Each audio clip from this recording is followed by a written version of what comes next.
Ketika Rasulullah wafat, itu separuh sahabat hampir mayoritas, ya Rasulullah kita semua ingin kita dulu yang meninggal karena engkau begitu penting. Maka jangan meninggal dulu, kita yang meninggal. Kalau kita yang meninggal tuh gak apa-apa, tapi kalau engkau penting, jangan meninggal. Tapi ada saja sahabat, lah tidak seperti itu. Saya suka Rasulullah meninggal dulu. Alasannya masuk akal. Biar Allah menyaksikan saya kama usaddikuhu hayyan usaddikuhu maitan. Allah biar menyaksikan saya iman kepada Nabi ketika masih hidup. Dan saya buktikan setelah mati pun, setelah meninggal pun, setelah wafat pun, iman. Jadi ternyata baisnya itu supaya orang tahu bahwa iman kita kepada Nabi itu iman yang super. Jika ketika beliau sugeng ya kita iman, setelah wafat juga kita iman. Kai usaddikuhu maitan kama usaddikuhu hayyan. Supaya saya mentasdikkan beliau setelah meninggal sebagaimana kita mentasdikkan beliau saat masih hidup. Dan ternyata Allah ridho dengan perkataan sahabat itu. Kenapa Allah ridho? Karena menjadi pelajaran bagi orang-orang yang ditakdir gak menangi Rasulullah SAW. Tetap mereka ini. Jangan kayak setan. Setan itu kurang ajar betul oleh iblis itu. Masyhur itu. Iblis itu nangis-nangis neng Nabi Musa. Iblis itu takutnya sama Allah itu luar biasa. Sampean kalah. Iblis itu setiap ketemu malaikat karena dia ngerti alam gaib, mesti apa itu? Kama sali syaitani id qala lil insani kfur falamma kafara qala inni bari'um minka inni akhafu wa rabbal alamin. Jadi setan iblis itu paling sering bilang inni akhafu wa rabbal alamin karena iblis itu tahu surga, tahu neraka, tahu kekuasaannya Allah. Jadi takutnya sama Allah luar biasa. Makanya setiap dia mengajarkan kekafiran, setelah orang itu kafir gimana? Inni bari'um minka inni akhafu wa rabbal alamin. Saking takutnya sama Allah, suatu saat iblis ini datangi Nabi Musa. Karena tahu Nabi Musa itu kalimullah. Orang yang bisa komunikasi langsung dengan Allah. Ya Musa ya kalim Allah, saya ini makhluk. Saya takutnya sama Allah luar biasa. Tolong rayukan Allah supaya nerima tobat saya. Karena dirayu terus lama-lama Nabi Musa bilang, oke, tak rayukan Allah. Sama Allah. Karena Musa kekasihnya, ya Allah, iblis punya ingin tobat. Tolong dikasih hak tobat. Kata Allah, oke. Dia bisa tobat. Asal mau sujud di makamnya Nabi Adam. Karena kesalahannya dia gak mau sujud sama Nabi. Semenang Nabi Musa karena ada cara untuk iblis menjadi tobat. Dikasih tahu sama Nabi Musa. Alhamdulillah kamu diterima tobatnya. Syaratnya apa? Sujud ke kuburannya Nabi Adam. Wah iblis gak tahu aslinya terus. Asjuduhu maitan wa qatla asjuduhu hayyan. Oh zaman urip aku ora gelem, pomene wis mati. Oh dasar setan itu. Zaman urip aku ora gelem wis mati kok kon sujud. Kumat maksudnya terus ya sudah terus sampai sekarang akhirnya. Kalau sekarang sudah tidak mungkin lagi karena nggak ada Nabi Musa. Jadi ijtihadnya sahabat melihat wafatnya Rasulullah itu beda-beda dan ternyata semuanya diridhoni Allah. Karena ternyata yang suka Nabi wafat dulu adalah ingin supaya umat Islam tetap mencintai beliau.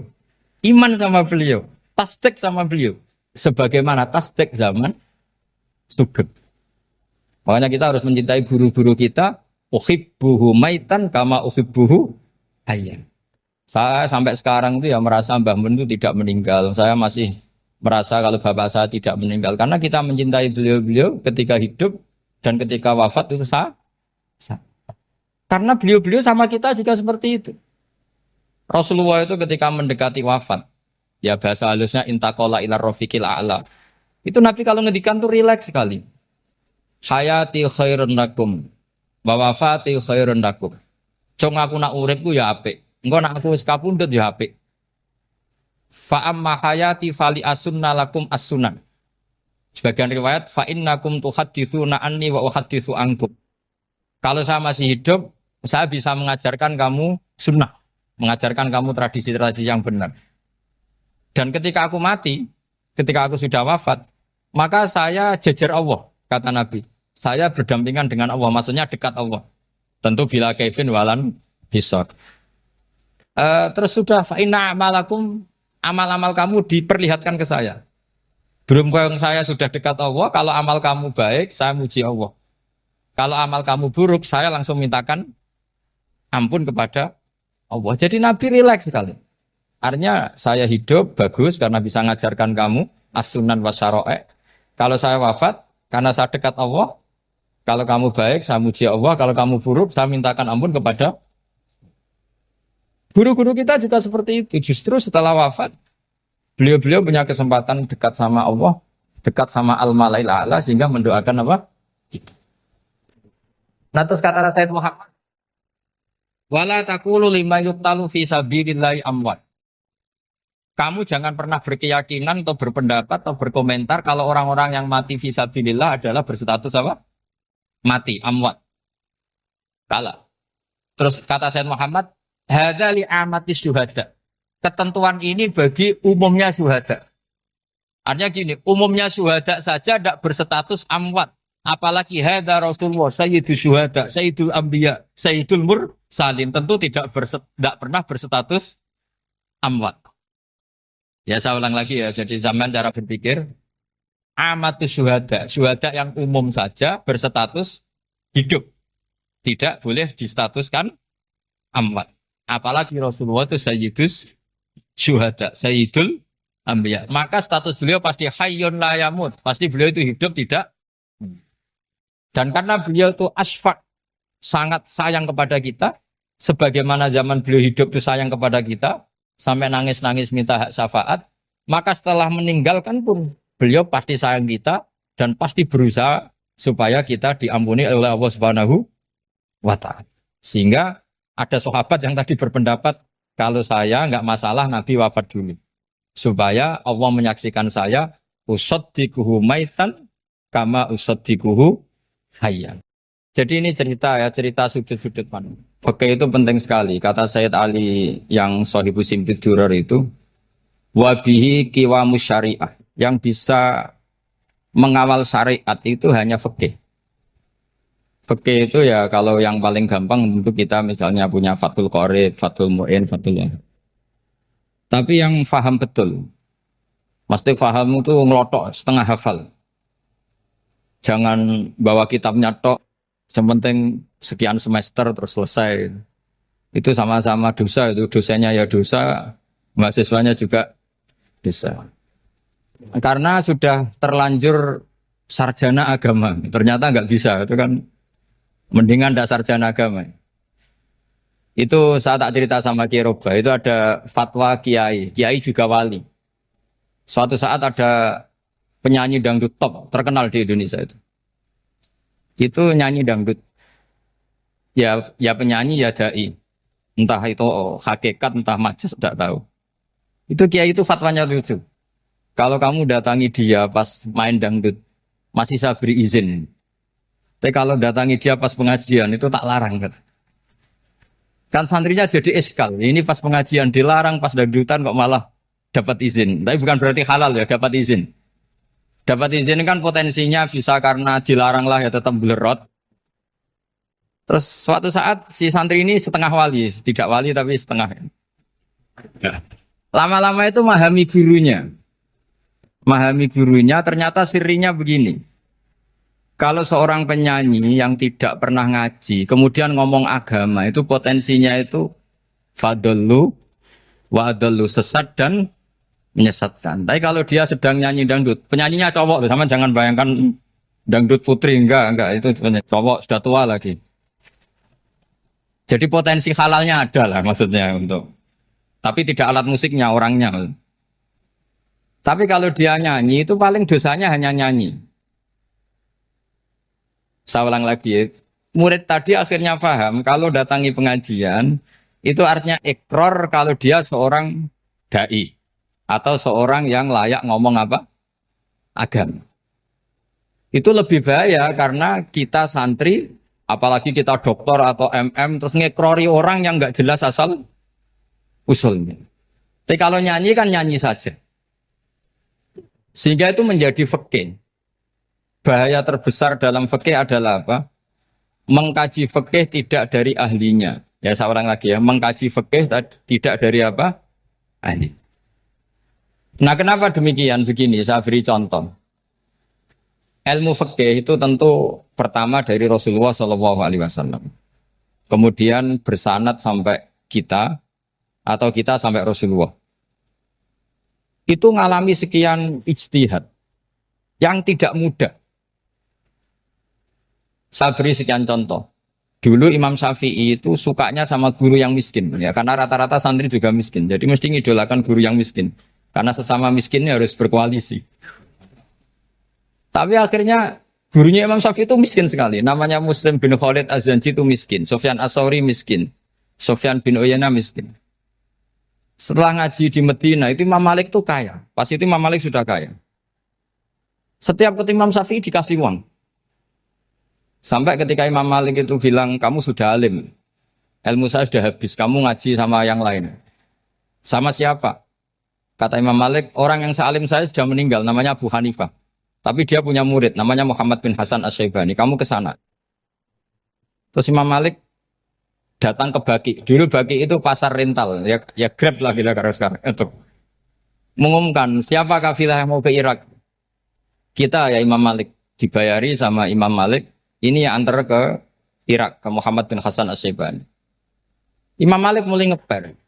Guru saya yang miskin tidak pernah nyangoni. Guru-guru saya yang kaya sering nyangoni. Mulai memasalahkan kiai miskin gitu. Kira-kira seperti itu mulai masalah. Setelah datang ke Irak di Muhammad bin Hasan Asy-Syaibani itu si Muhammad bin Hasan Asy-Syaibani itu kalau ngitung uang itu di meja tamu. Jadi punya emas lantaan, punya uang. Kira-kira kalau Indonesia punya rupiah, punya dolar, dihitung itu di ruang tamu. Kata Imam Syafi'i, saya dengan Imam Malik saja enggak serik, ini lebih kedonyan lagi kiai. Ngitung uang itu di ruang tamu. Terus akhirnya si Muhammad bin Hasan Asy-Syaibani ini ahlul usul, dia pakar usul. Kamu heran sama saya? Iya, kiai kok kedonyan. Dia ngomong gitu. Tapi kata Muhammad bin Hasan Asy-Syaibani, kalau kiai tidak boleh kaya, itu tak kayak nawang fasik. Dan gue demenan, gue mabuk.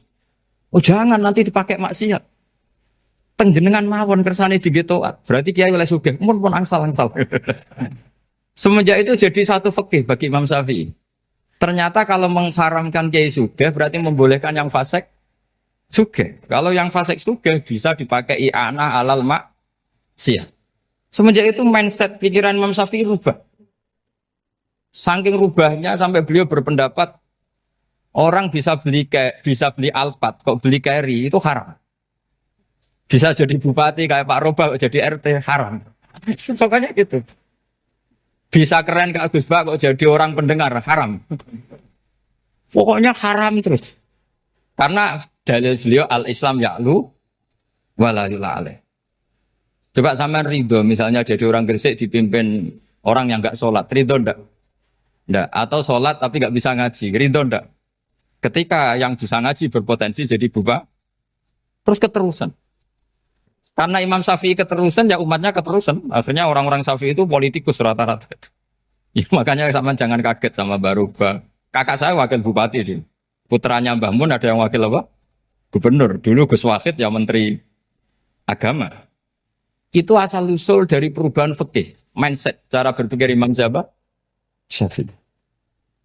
Jadi dulu itu fikih ditemukan itu jelimet, ada perdebatan.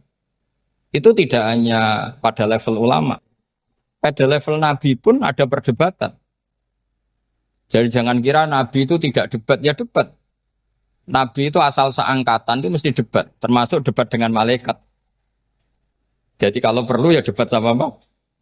Karena malaikat itu kan lugu itu gak iso mikir. Karena kalau malaikat iso mikir bisa jadi rektor. Nanti kasihan Pak Salam gitu. Malaikat gak boleh jadi rektor. Malaikat Israel itu nggak tahu etika. Jadi beliau ketika mau membunuh, mencabut nyawanya Ibrahim datang, ya Ibrahim saya ini disuruh nyabut nyawa kamu. Kata Ibrahim, wah kamu itu pasti salah. Kamu tahu saya siapa? Saya ini Khalilur Rahman, kekasih Allah. Masa kekasih membunuh yang dikasih? Ini nggak benar, logika itu nggak benar. Pasti kamu salah. Karena Israel itu tidak bisa debat. Ketika ditanya, hal ra'aita khalilan yumitu khalilah, masa kekasih membunuh yang dikasih? Saya ini Khalilur Rahman. Masa Allah mencintai saya kemudian membunuh saya, itu logika agak bener. Tidak keliru, kamu itu keliru. Israel akhirnya terbang lagi. Ya Allah, katanya logika saya ini salah. Karena masa kekasih membunuh yang dikasih. Karena Israel nggak pernah sekolah, nggak pernah sekolah. Nggak bisa dia jawab. Akhirnya diajarin Allah. Dah kamu bilang gini ke Ibrahim. Hal ra'aita khalilan yakrahu ayyalqa khalila. Masa kekasih tidak siap ketemu yang dikasih. Dibalik logikanya. Akhirnya datang lagi ke Israel. Kata Allah begini. Masa jenengan kekasihnya tidak siap ketemu yang kau kasih. Oh ya oke mati gak apa-apa. Jadi ilmu itu ngalamin perdebatan. Jadi saya datang murni karena Kiai Mas Buhin, bukan karena MC. Itu dosa besar kalau saya datang karena MC. Karena saya punya kewajiban yang lebih besar. Jadi yang bisa mengalahkan adalah a'dzama minhu, yang super besar. Karena jelas ada riwayat inna min abaril birri silatar rojuli ahla wuddi abi. Ya, inna min abaril birri silatar rojul ahla wuddi abi. Di antara kebaikan yang sangat baik adalah seseorang menyambung teman bapaknya. Padahal sampean kan nggak mungkin teman bapak saya. Teman saya aja nggak mungkin, nggak level apalagi bapak saya kan. Jadi malah mohal itu. Saya berkali-kali cerita di mana-mana cerita, fikih itu harus dievaluasi. Karena ini masalah furu'iyah. Saya berkali-kali cerita di mana-mana cerita.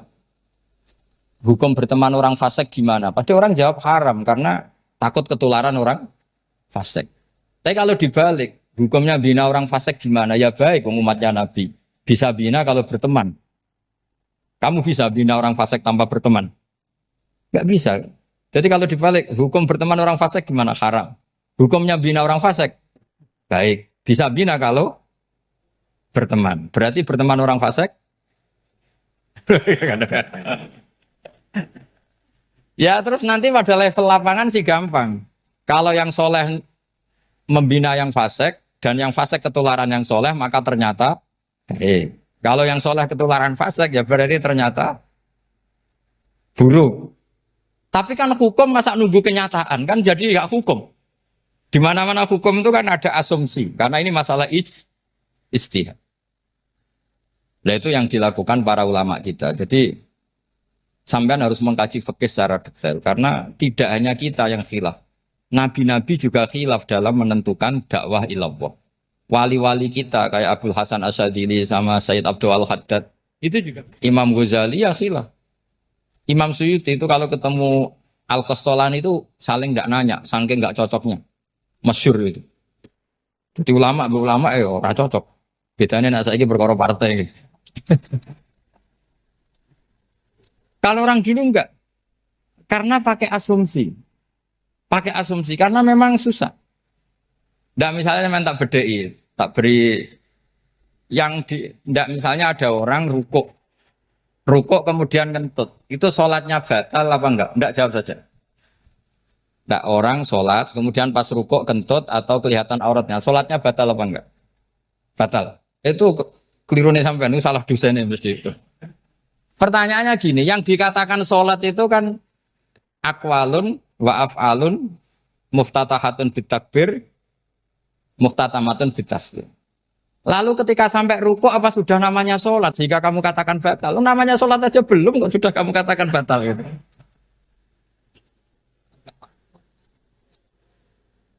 Iya kan? Jadi kalau aku mau sholat pas rukuk ngetut batal atau ora? Mestinya jawaban yang benar, ya ora sholat jadinya gitu. Karena kalau dikatakan sholat, definisinya harus sampai salah. Tapi kan kita nggak mungkin ngomong seperti itu kan dianggap majnun. Padahal itu yang benar, yang punya kecerdasan. Nah makanya pertanyaannya, fikih itu ngikuti bahasa awam apa bahasa istilah? Kalau ngikuti bahasa awam ya kayak tadi, sholat kok pas rukuk kentut maka batal. Sebenarnya yang batal itu sholatnya apa rukuknya? Nah makanya terjadi perdebatan. Kalau yang pakar-pakar usuli itu salah istilah itu nggak mau. Saya ulang lagi, kalau pakar-pakar usuli itu salah istilah itu nggak mau. Terus misalnya tak beri contoh lagi. Kalau imam itu sudah salam pertama, Salam pertama itu yang rukun kan salam pertama. Berarti setelah salam pertama imam sudah keluar dari sholat apa belum? Yakin? Ya sudah. Sekarang sama tak bedai. Lalu makmum itu kesunatan langsung berdiri apa nunggu imam salam kedua? Enggak, jawab satu. Nunggu salam kedua kan? Dan itu kriminalnya sampai Anda dalam sufi itu. Kriminalnya begini. Berarti Anda bergantung sama orang yang sudah tidak sholat. Kata kamu setelah salam pertama dia sudah tidak sholat. Berarti kamu menginstruksikan makmum berhubungan dengan orang yang sudah tidak sholat. Karena sudah keluar dari sholat ketika salam pertama. Kalau kamu di debat gitu gimana jawabnya? Pusing kan? Berarti robtul makmum bisolatiman sing wis laisa fi sholatin. Berarti menggantungkan sholat sama orang yang sebetulnya sudah tidak sholat. Ada yang jawab, sebagian ulama fikih tetap disunatkan menunggu salam kedua. Karena salam kedua itu masih paket meskipun tidak rukun. Dia paketnya selesai. Tapi selalu pertanyaannya gini, lalu setelah salam pertama itu imam masih sholat enggak? Sudah sama pernah dijawab toh? Nah ini pentingnya bodoh, gak mikir sebenarnya. Jadi makanya bodoh itu barokah karena gak mikir itu. Jadi soalnya Rabbana ma khalaqta hadza batila. Sing bodoh ya barokah, sing pinter ya barokah. Sing barokah maksiat. Serana barokah plus. Jadi ilmu itu harus mengalami satu gesekan karena logika itu bisa dibalik. Nah karena ilmu itu mengalami satu gesekan, satu logika yang bisa kayak iya kayak enggak. Sehingga jargon di dunia ijtihad itu begini. Ra'yuna shawabun yahtamilul khata' wa ra'yuka khata'un yahtamilus shawab. Pendapat saya benar tapi mungkin salah. Tapi pendapat kamu taruhannya salah dulu tapi yang mungkin benar. Jadi mustahid kalau kata mustahid itu lucu. Ngomongnya itu ra'yuna shawabun yahtamilul khata'. Pendapat saya tarifnya benar dulu tapi yang mungkin salah. Kalau pendapat kamu salah tapi ya mungkin benar atau mungkin bisa salah ya tidak tahu pokoknya mungkin benar. Nah kenapa demikian? Begini, di luar masalah tauhid, saya ulang lagi di luar masalah tauhid, itu tentu ada masalah-masalah yang sifatnya ijtihadiyah. Ya saya ulang lagi, yang sifatnya apa? Ijtihadiyah. Dan ijtihadiyah ini nggak pernah selesai karena muqtadul hal, konteks kesejarahan maupun konteks kesempatan itu tidak sama. Dulu kiai-kiai itu ngaramkan dasi, ngaramkan celana karena yang celananan yang dasinan itu penjajah. Sehingga mantas sabah biqaumin fahuwa minhu. Tapi lama-lama kiai-kiai itu ya pakai dasi, pakai celana. Ya karena dianggap sudah tidak mantas sabah biqaumin fahuwa minhu. Ini ngalami pergeseran. Semua istihad itu ngalami pergeseran.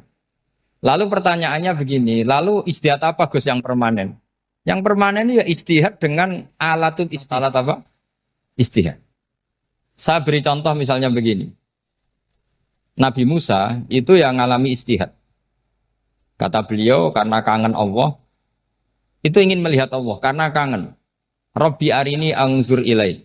Qala lan tarani walakin anzur ilal jabal. Ya sudah namanya orang kangen ya ingin melihat. Ya sudah gitu aja. Sehingga ahli ilmu kalam itu berdebat. Kalau kata ahli sunnah, karena Nabi Musa minta ingin melihat Allah, berarti melihat Allah itu jaiz, mungkin. Karena Nabi gak boleh bodoh meminta sesuatu yang mau hal. Maka antipatinya ahli sunnah terhadap pendapat Mu'tazilah itu antipati. Karena menurut pendapat Mu'tazilah, Allah itu qadim. Allah itu laisa kamislihi syai'un, sehingga gak bisa dilihat.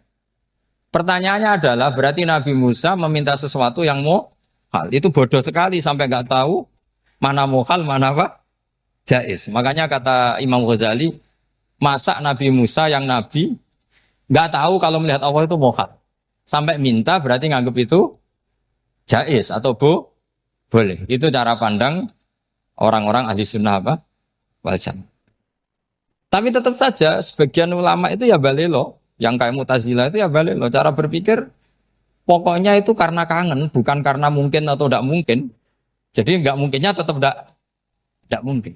Terus mereka dalil la tudrikul absar wa huwa yudrikul absar. Nah, sudut pandang ini akan terus. Ada seorang wali ditanya, kalau kamu di surga ingin melihat Allah apa enggak? Jawabnya enggak. Kenapa ya? Kasihan Allah. Terus kenapa ya? Unazzihu dzalikal jamala an nadzari misli. Saya tidak ridho Allah yang hebat, yang keren, kemudian sing delok di rumah aku wong resik. Koyok gak ngergani pangeran. Sebenarnya sing delok Allah ben golongane Nabi Muhammad, Nabi Ibrahim, kowe ora usah ngilangi keren. Maksudnya itu. Jadi ada ulama itu jadi wali kalau sholat itu karena di soft belakang. Tapi jangan ditiru. Itu kan gak lazim ya. Lazimnya kan afdhalus sufuf as-saful awal. Ketika ditanya, kenapa kamu kalau sholat di belakang? Cek GR, koyok wani suwan pangeran gak ngarep. Aku sungkan, nanti gue beli. Kalau zaman kan karena males, bukan karena sungkan. Jadi itu artinya rasa ya. Makanya nggak bisa, nggak ada ijtihad itu tidak mungkin. Karena perasaannya orang itu beda-beda. Itu Sayyid Abdul Al-Haddad, itu kalau ngendikan masyhur. Man da'a li dzalimin bil baqa faqad ahabba yusawwah fi ardi. Orang yang mendoakan orang fasik masih hidup, gak mati-mati, itu berarti suka kalau Allah dimaksiati di buminya. Wong fasik kelakuannya rak maksiat, nak mbok dongakno mari, itu berarti kamu ingin Allah didurakani terus menerus karena si fasik masih hidup. Tapi kalau Abdul Hasan As-Sadili cara ngendikan gini, kalimatnya persis. Man ahabba alla yusawwahu fi ardi faqad ahabba alla tadhharu maghfiratuh. Orang yang ingin dunia ini steril, gak ada maksiat, maka sama saja berkeinginan tidak melihat luasnya maghfirahnya Allah. Sama-sama wali besar. Tapi cara pandang hubungannya dengan Allah seperti itu. Jadi mau tidak mau, ijtihad itu mau tidak mau. Makanya tidak usah dipertentangkan misalnya cara berpakaian, cara apa. Yang penting sesuai aturan Islam ya sudah. Karena ini urusan rasa. Urusan apa? Rasa. Itu Syekh Hasan Basri itu sering jagongan sama Robiah Hadawiyah. Itu secara fikih salah. Tapi pas itu ulama fikih ditanya, kenapa Anda tidak komentar terhadap dua wali besar yang sering ketemu? Andai kan semua santri seperti itu akan saya halalkan. Karena nggak mungkin punya nafsu. Sehingga fikih dulu memang masih asli. Kamu lihat di takrib misalnya, lelaki melihat perempuan itu nggak boleh kecuali sekian alasan. Termasuk boleh itu li taklim karena mengajar. Atau lil muamalah. Nah, ini yang mulai masalah. Ada warung kopi, penjaganya cantik. Santri-santri ngopi. Ini lil muamalah. Kan kasus ini. Mau disalahkan pada takbirnya. Mau dibenarkan ini jelas fasik kan, jelas fasik. Jelas fasik. Maksudnya sudah fasik sebelum itu ditambah itu, jadi fasiknya permanen. Nah pertanyaannya adalah, kalau kamu ngajar mbak-mbak, kemudian hafal yang cantik yang enggak, itu taklim lin nazar apa nazar li taklim? Itu taklim apa modus? Makanya kalau ngopi cari bakul yang cantik, itu muamalah untuk nazar apa nazar untuk muamalah? Loh kalau saya ngopi dengan kiroba pasti halal. Karena begini, berjalan saja, bareng capek, nggak tahu itu warungnya siapa, terus berhenti ngopi. Kebetulan bakulnya cantik. Nah itu mungkin halal, karena kan saya nggak milih-milih. Ingin ngopi, kebetulan bakulnya cantik. Kalau kamu kan nggak apal daftarnya. Wah itu mesti haram itu, mesti haram itu. Karena berarti kan kamu menjadikan ngopi ini modus. Gue jagani nak takok pangeran. Lo kok nazar? Muamalah Gusti, muamalah. Itu mesti modus. Maka fikih itu harus dikawal oleh tasawuf. Kalau ndak, semua hukum fikih bisa diakalin.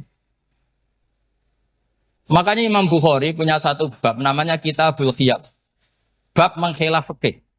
Beliau itu antinya sama Abu Hanifah itu luar biasa. Nggak ada ulama dibenci Imam Bukhari kayak Abu Hanifah. Masyhur itu. Untungnya beliau nggak menangnya Abu Hanifah. Kalau menangi geger terus. Bisa faksul masail terus. Itu Abu Hanifah itu ulama yang suka khilah. Khilah itu ngerekayasa hukum. Misalnya begini. Saya ini puasa agak lemes. Ujian agak lemes. Apalagi kiai serawati di duit, santri beling-beling lemes ini. Apa mangan itu kan, wah, poso-poso kok mangan kan gak keren. Supaya saya bisa makan dan halal, saya bisa ngajak Kiai Robai ya jalan-jalan. Jalan-jalan nyari yang jarak 2 marhalah, ya sudah. Terus bisa makan. Kalau ditanya Allah kok makan? Musafir. Jadi bolehkah insya safar menciptakan pergi demi untuk supaya boleh iftar? Boleh enggak cara jenengan? Enggak boleh, alasannya apa? Kan pergi. Perginya juga enggak maksiat. Itu khilaf. Tapi Sayyid Muhammad, Abuya Sayyid Muhammad, Muhammad bin Alawi, Sayyid Muhammad, itu membela Abu Hanifah. Artinya membela jangan semua khilaf itu diharamkan. Karena itu cara, saya ulang lagi, karena itu cara untuk mengawal bahwa hukum Allah itu luas. Karena kalau nggak ada khilaf itu ya kita kesulitan. Kita kesulitan. Misalnya begini, ini penjelasannya, makanya kita harus sering mendengar. Saya itu dulu masih sangat fikih itu protes, kenapa ada puluhan polisi wanita? Itu kan pekerjaan cowok ya, pekerjaan pria. Tapi setelah mendapat penjelasan dari polisi itu alasannya masuk akal, Gus. Kadang-kadang orang nakal itu menyembunyikan narkoba itu di alat wanitanya. Itu kalau semua lelaki polisi kayak jenengan itu kan masalah itu. Sehingga memang harus ada polisi wanita karena sebagian pengedar narkoba itu perempuan dan menyembunyikannya di tempat itu. Kalau semua polisi cowok kan gak kebayang. Sehingga kita akhirnya mendengar membolehkan polisi itu wanita. Ada wilayah yang harus wanita. Begitu juga ada pertanyaan, kenapa sih dokter kandungan itu cowok? Saya punya banyak santri yang muhibin saya itu dokter kandungan. Tak tanya, kamu itu kok cowok kok jadi dokter kandungan? Kan pekerjaannya seperti itu. Dia jawabnya lucu. Dari 10 yang tes jadi dokter kandungan, itu yang cewek itu lulus 2. Yang cowok lulus semua. Karena ketika cewek dites melihat ketuban pecah darah itu langsung pingsan. Sehingga yang secara psikologi dablek itu kan memang lelaki. Jadi roh wongnya sewakit santai. Kadang nggak lahir-lahir dinteni nang jopo rokokane santai. Itu kalau cewek yang jadi dokter kandungan itu nunggu jam 11, jam 4 sudah pingsan. Nah ini cerita, bukan berarti saya menghalalkan, enggak. Kita harus mendengar, saya ulang lagi, kita harus apa? Dan itu setelah mendengar, itu nanti jadi disiplin ilmu, yaitu namanya fikih. Karena ilmu fikih itu sebetulnya gampang. Sampai kalau ngaji i'anah, itu kelihatan fikih itu gampang, karena ada logika yang terbangun. Misalnya begini, orang kalau tawaf itu disuruh agak jauh dari Ka'bah. Jangan sampai nginjak sadarwan. Karena sadarwan itu pondasi itu ikut Ka'bah. Kenapa begitu? Ya jenenge ra muteri Ka'bah, ide-ide Ka'bah. Jadi sebenarnya sederhana logikanya. Sing jenenge muter itu di luar itu kita muter.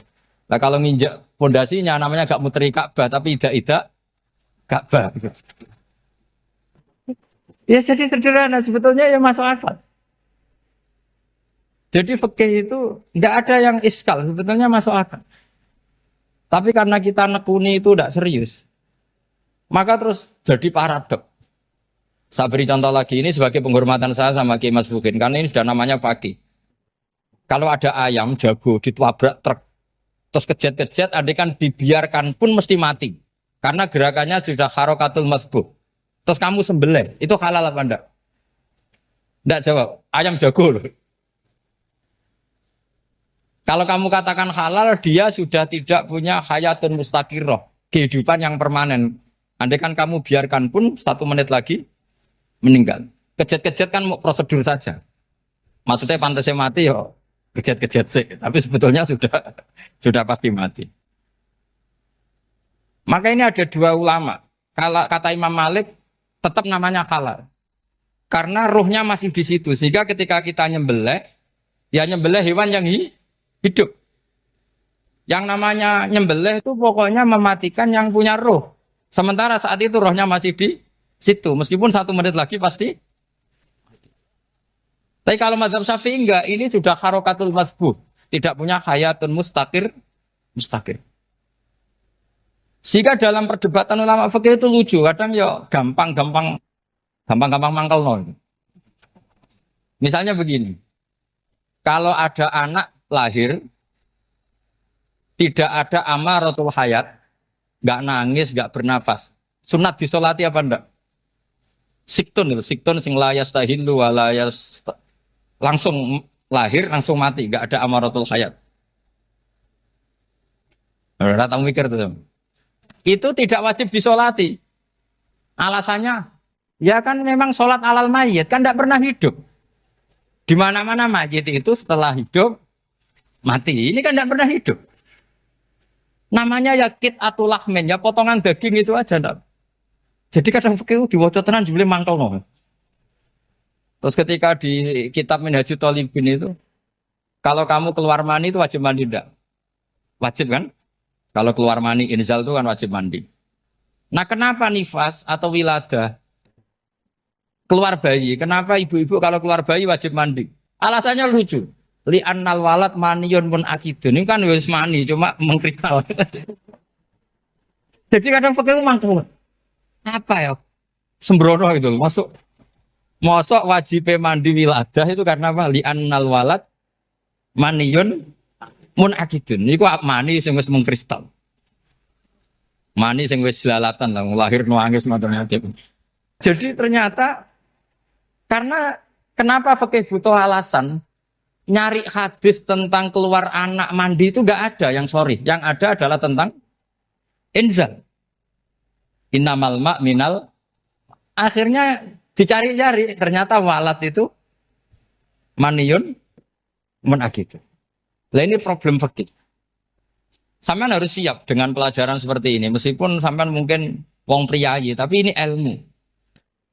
Ya, saya ulang lagi ini ilmu. Sehingga ulama itu mau tidak mau harus mau mendengar. Karena logika yang terbangun itu nunggu kalau mendengar kayak tadi. Nabi malaikat Israel baru sadar, masa kekasih bunuh yang dikasih. Masuk akal juga Israel. Kalau sama sampean sih nggak nerima tetap selonang-selonang ini masalah Ibrahim, Khalilur Rahman. Sehingga kita di alasan fikih itu harus kita dengar. Saya dulu itu saya sampai sekarang itu sama kalau bayi lahir masih sudah berbentuk bayi, saya sendiri berpendapat sebaiknya disolatin. Kalau sudah berbentuk bayi, meskipun tidak nangis, tidak ada amaratul hayat. Kan yang digugurkan itu wajibnya, bukan masalah boleh dan tidak. Itu banyaklah perdebatan ulama di bab itu. Saya beri contoh lagi perdebatan ulama. Ini contoh-contoh fikih karena ini khusus penghormatan status fakih tadi. Itu kalau ada orang mati, jenazah itu. Jenazah itu kalau sholat, itu kan umumnya jenazah di depan, kita nyolati di belakang. Itu yang mengatakan begitu ya tidak punya alasan. Ya taunya mulai dulu begitu, di mana-mana nyolati jenazah, jenazahnya di depan. Tapi di kitab Mahali jelas diterangkan, kata kaul sa'ani tidak wajib. Alasannya ya lucu, fa'indal janazah laisat bi imamin. Jenazah itu tidak imam, kenapa harus di depan? Kan kacau kan? Lu coba alasannya di depan apa? Dia ada imam kok. Nah barokahnya fikih itu sehingga kita melihat di Arab Saudi sekarang itu jenazah kan di belakang. Tapi kita tetap nyolati apa? Mayit. Kalau di Arab Saudi musim haji itu jenazahnya di kamar mayit, tapi kita nyolati. Itu satu-satunya takbir ya tadi fa innal janazah laisat bimanzilatil imam. Tapi jangan praktekkan nanti dia kepaliran sesat tuh. Saya hanya cerita-cerita ilmu, jangan dipraktekkan. Kalau dipraktekkan masih jadi aliran sesat. Mono jenazah ning mburi mame kok ngarep aliran sesat. Sebetulnya bukan sesat tuh. Uji coba fikih. Ya karena tadi fa innal janazah laisat bimanzilatil. Bukti lagi kalau sampean sholat ghaib. Sholat ghaib itu misalnya mayitnya di Surabaya, boleh enggak sholat ghaib di sini? Terus jenazahnya di belakang kamu apa depan kamu? Nah ini kan fikih itu pokoknya gitu.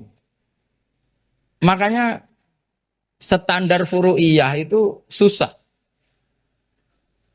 Karena perdebatannya itu mirip-mirip. Kayak iya, kayak tidak, kayak. Makanya dulu zaman sahabat, Ada sahabat itu mencintai Rasulullah. Senengannya sowan. Bukti cinta sowan. Banyak juga yang sahabat bukti cinta Nabi itu tidak pernah sowan. Alasannya ganggu. Kenapa kamu jarang sowan Nabi? Saya sering jamaah sama Nabi, saya tidak pernah sowan. Kenapa? Ganggu. Biar Nabi kalau di rumah sama anak istrinya, saya tidak mau ganggu. Makanya saya termasuk kiai yang gak pati seneng disowani. Karena ya itu tadi. Kalau ngulang seneng saya, kalau disowani biasa saya. Kalau Kiai Roba itu nilai, nak pernah sepuh jadi rasawan nilai. Jadi beda, saya sering ditilii kiai-kiai sepuh. Tapi bahasanya tentu tidak sowan, tapi nopo nilai. Kalau sowan itu maka kan nafkah itu seperti itu. Jadi ada disiplin, di situ ada disiplin ilmu. Yang kadang kita tidak cocok. Makanya Imam Syafi'i sendiri ngendikan kadang beliau dengan gurunya, dengan Imam Malik sampai ngarang ikhtilafu Malik. Beliau punya data yang beliau itu sedang nggak sama dengan gurunya, yaitu Imam siapa? Malik. Karena mindsetnya itu beda. Tidak sampai misalnya saya tanya, sholat itu harus menghadap kemana? Tidak, jawab saja. Kiblat kan. Ukurannya apa coba? Namanya madhep. Wajah apa dada? Imam Syafi'i milihnya dada. Sekarang praktekkan dalam dialog keseharian. Saya jagungan sama Kiai Roba seperti ini, terus wajah saya begini, madhep enggak? Nah itu masalah. Terus pertanyaannya, madhep dengan dada itu fis sholat apa fil qiyam?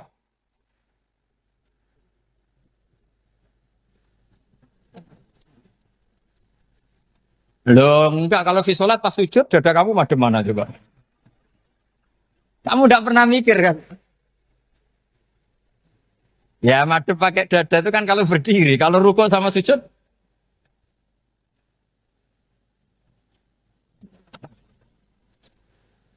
Loh itu ulama itu jelimet gitu. Makanya jarang yang menekuni profesi ulama itu. Karena menekuni proposal banyak, karena memang susah. Jadi ulama itu orang yang cara berpikir sudah aneh. Sehingga mereka detail. Maksudnya menghadap itu apa? Ukurannya kalau berdiri ya dada. Tapi nggak bisa kamu katakan atawajjuh bisodri aturan dalam sholat. Fikuli sholat. Pertanyaannya lah kalau rukuk sama sujud. Dadanya menghadap kemana coba? Maka itu ilmu yang sudah jelimet. Nah ulama usul fikih, ulama yang nggak mau salah per detail hukum.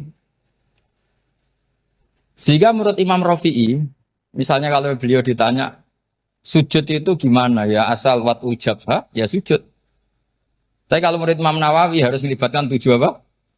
Anggota, yaitu al-jabha, wal yaden, warubaten, wal kodame. Oke, Imam Nawawi kita ikuti. Tentu keseharian kita pakai Imam Nawawi. Yaitu berdasar hadis umir tu an asjuda ala sab'ati jumin al-jabha, wal yaden, warubaten, wal kodamen. Berarti berapa?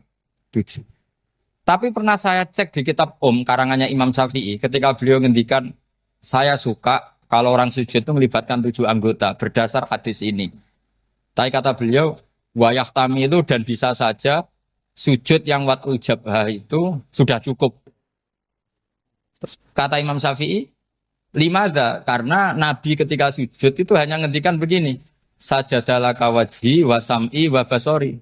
Gak ada di hadis wayadi, warubati, wakodami.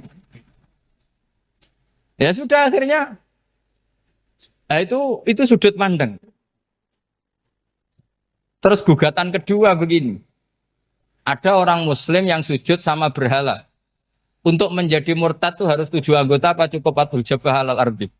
Untuk sah menjadi murtad itu. Untuk sah menjadi murtad cukup fatul jabah halal arbi harus 7 anggota. Untuk keabsahan murtadnya itu.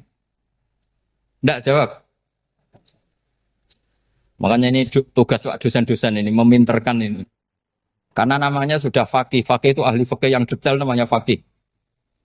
Kalau ini mutafaqih. Jadi bukan tafakuha tapi tafakuha. Kayak tamarodon. Gitu.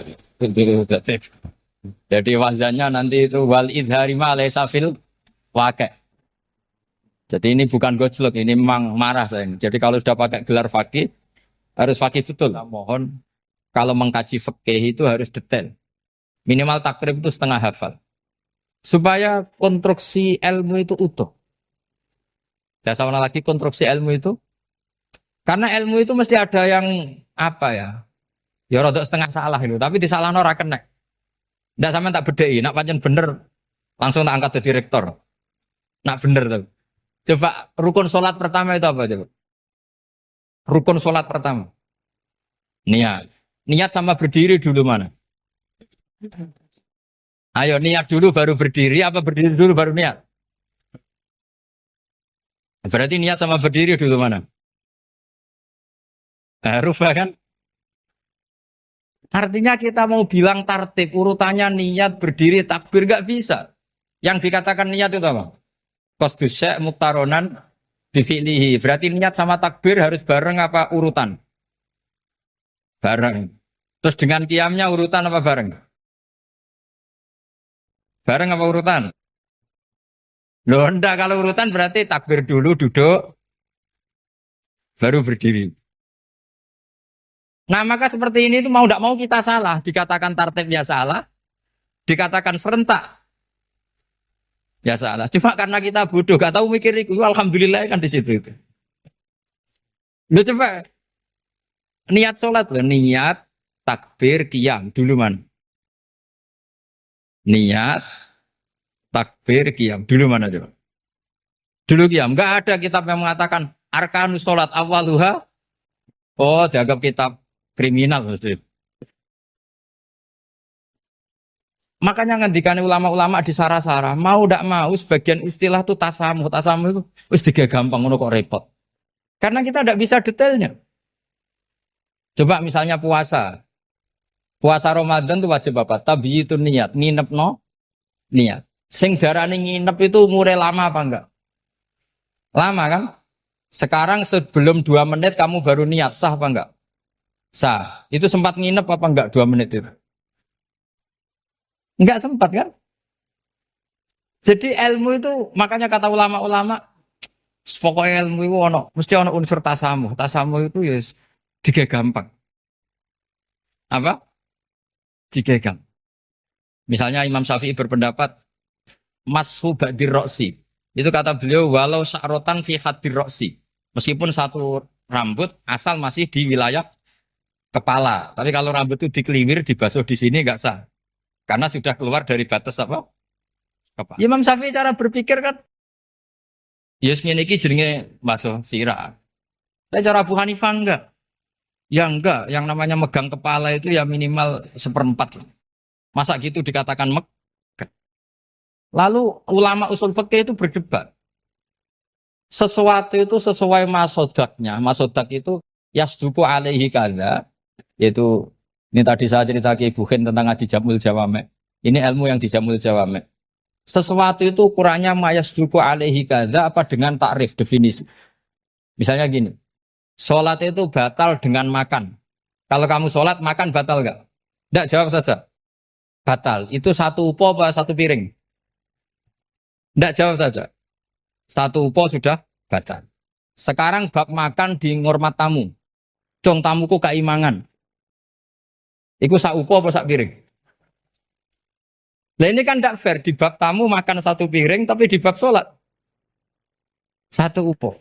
Maka pertanyaannya, lalu penamaan sesuatu itu berdasar masodak, mayasduku alaihi ismu kadza, atau berdasar uruf?